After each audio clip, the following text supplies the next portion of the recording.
Hello everybody, welcome to Blue Goose Garage. I've been working on the car the last couple days doing some things to it and didn't really show you any of that, but I took the dash apart and put a new used gear in the odometer. Oiled it up a little bit. The needle's a little bit sticky now, below 20 mile an hour. It takes a long time to go back down, if it ever does, unless you put it in reverse. And I'm hoping that when it's warmer outside, that will fix itself. But it does work. The speedometer works. It's got a new cable. I found the issue with my rear end, or one of them.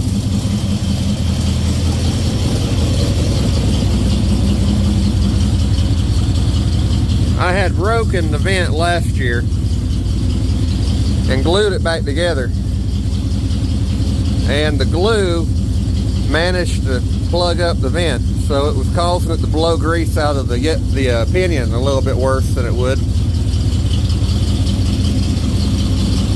So I ordered a new one of those. And another thing I did,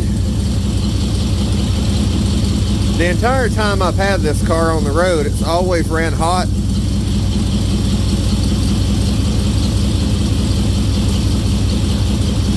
And I didn't really even know this. To me, this is pretty cool. Dad had a Ford fan on his car too. I didn't know that until I told him that this is one of those I put on. That's off of a dent side Ford truck. I think it's like a 78 or 9. I remember taking that off, but that's one of those Ford flex fans and a Ford spacer. And it moves the air. I mean, a lot of air. I don't know if I can show you with steam, but I can try. Try to blow it away from it.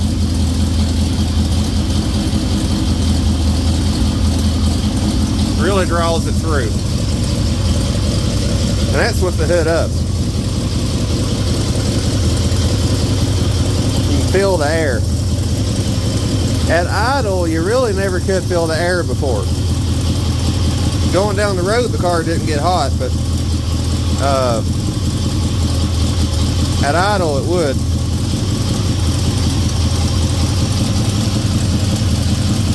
So I'm hoping that will remedy the overheating problem.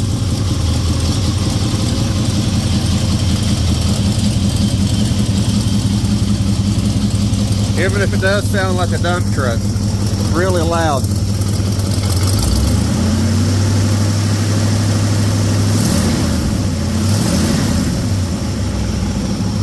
I don't know if you can even hear that because of how this phone cancels out things, but you can tell it's moving a lot of air.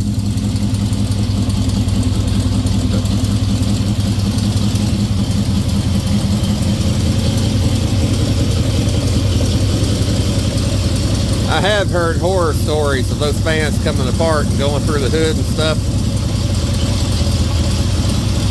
Hopefully I don't turn the RPM to do that. Hopefully. I don't think I ever will with this motor. We'll find out though.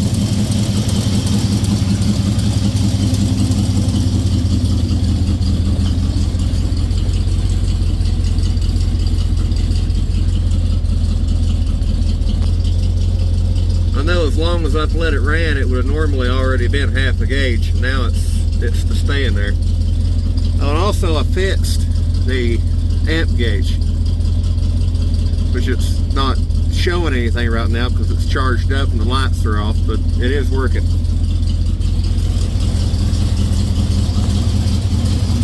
That ended up being a bad connection and a stuck needle. Partially stuck needle.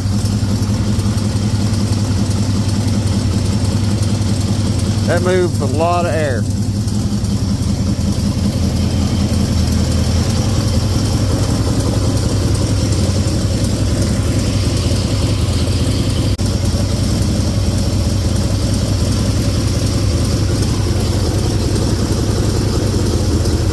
See how much air it moves with the hood shut.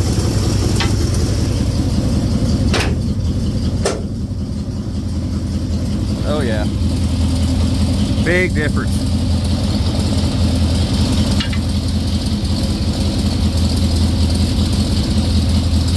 A lot of difference.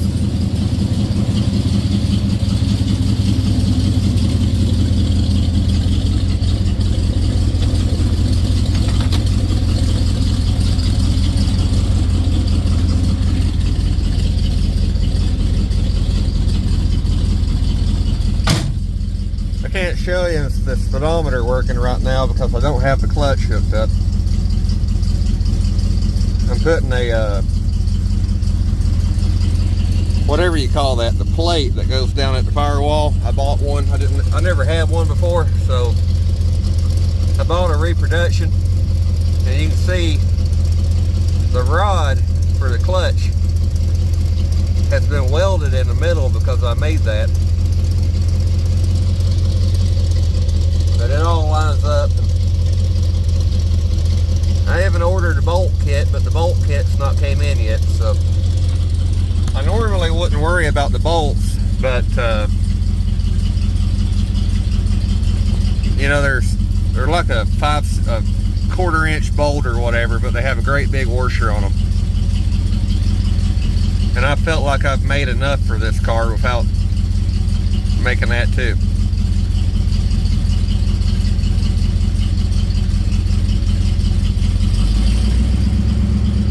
I don't know if you can hear it, but I can hear the fan in here.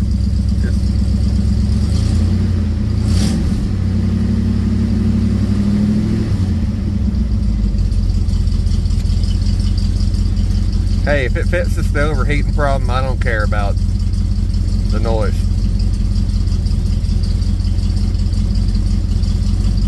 And so far it's ran 20 minutes,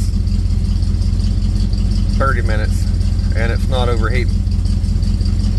And you say, well, it's 15 degrees outside. It'd be pretty hard to overheat in 15 degrees. It would do it before. It would overheat before.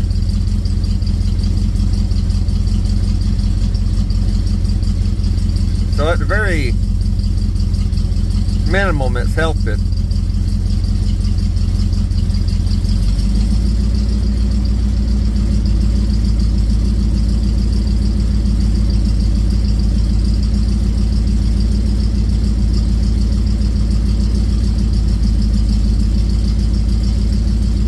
Oh, and beforehand, the odometer, when I first started driving this car, I had the speedometer hooked up, and it worked. It had 97,000 miles on it, and it worked.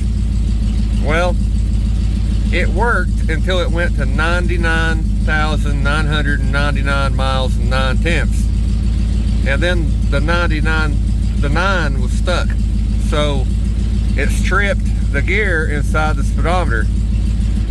Well, by the time I made it home that night, it had finally broke it loose, but it was still jumping real bad, and it got to all zeros, and I unhooked the speedometer cable. So for the last 3 years, I've been driving the car with the cable unhooked because the gear was stripped in the speedometer.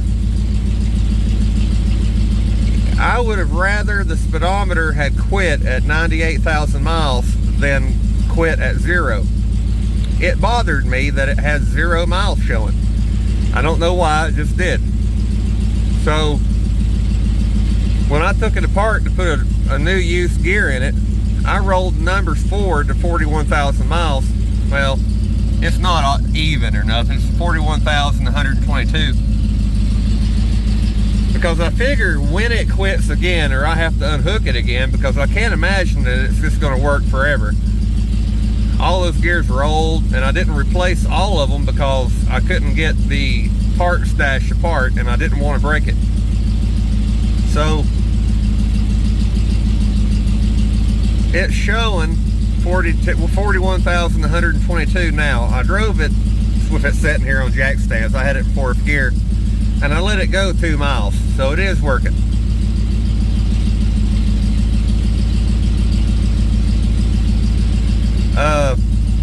If it messes up again, I'll just unhook it, and hopefully that ain't at 99,000 and 0 again. I don't know why that bothers me, it just does. But anyway, it's gotten up to a north. That's kind of where this car runs, right here. That's normal for it, but it's been that way for 10 minutes and it's not went up any. So hopefully that overkill fan will make up for the marginal radiator. And maybe I might be able to be in traffic for a little bit longer than 5 minutes now.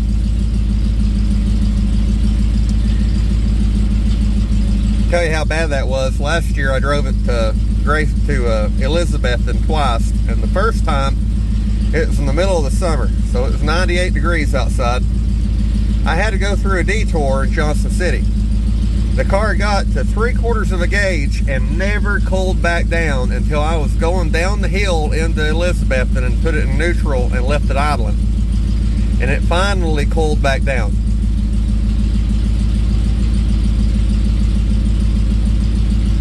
I know these cars were kind of bad for overheating, but that's ridiculous. So maybe with the better fan, maybe it'll move more air through the radiator and it'll help it stay colder. I guess if it don't, eventually I might have to get a good radiator.